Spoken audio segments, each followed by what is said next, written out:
What are the three biggest scams in the crystal industry? Now, I have chosen three. They're my three, and I'm entitled to them. If you think that there are others that I haven't mentioned or perhaps should mention, stick them in the comments section. Now, the first one that I'm going to choose is Lemurian quartz. Now, I'm just going to call bullshit. They don't exist. They're not a real thing, not a mineralogical term. It is rooted in metaphysics. And there's nothing wrong with that, but there is something wrong with that when the story is thoroughly debunked and literally comes from the 19th century from a Ukrainian-American author who was widely debunked, recognized fairly internationally for plagiarizing material and talking about countries that she never even visited, and was thoroughly debunked by science the moment that we discovered continental drift and tectonic plates. Now, Lemurian quartz is supposed to be diagnosed by striations along the surface of the quartz, and that's how you know it's a Lemurian. And if it's got that, that's how they can charge you 3 or 4 times as much for the second most common inorganic material in nature, when in actual fact those lines or striations are literally just growth lines.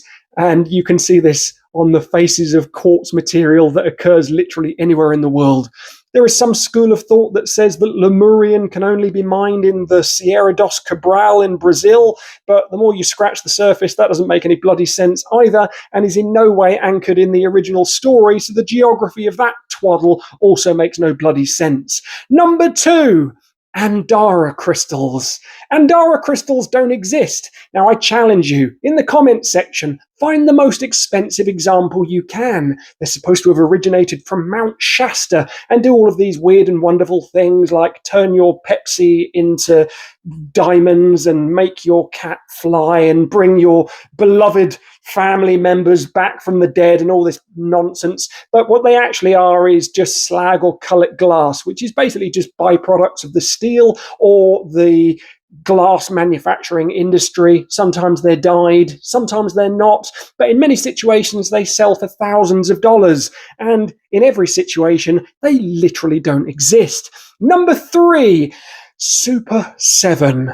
Super 7 is a material which gets thrown around in the industry all the time. None of the material that is sold as Super 7, unless you're anchoring it in what Super 7 was originally supposed to be, which is the mineral pocket, which was discovered by Melody, which actually has no correlation or no relationship whatsoever with what is today held up as Super 7, which is supposed to be a composite of various different minerals: clear quartz, smoky quartz, amethyst, rutile, goethite, lepidocrosite, cacoxenite, and have I said all of them? Doesn't matter. There's supposed to be 7, but 2 of them mineralogically can't actually occur in quartz, which makes the entire thing a unicorn level of dubious.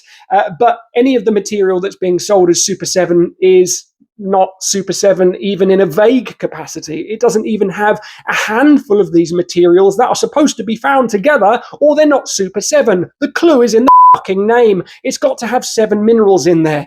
And just to be really mineralogically specific about this, 2 of those, there's a big question mark over, because by definition, they're supposed to have occurred in quartz, and 2, aka lepidocrosite, which is a variety of iron oxide, and cacoxenite, which is a beautiful little phosphate mineral when you can find it. Big question marks on these because neither of them can seemingly even form in bloody quartz.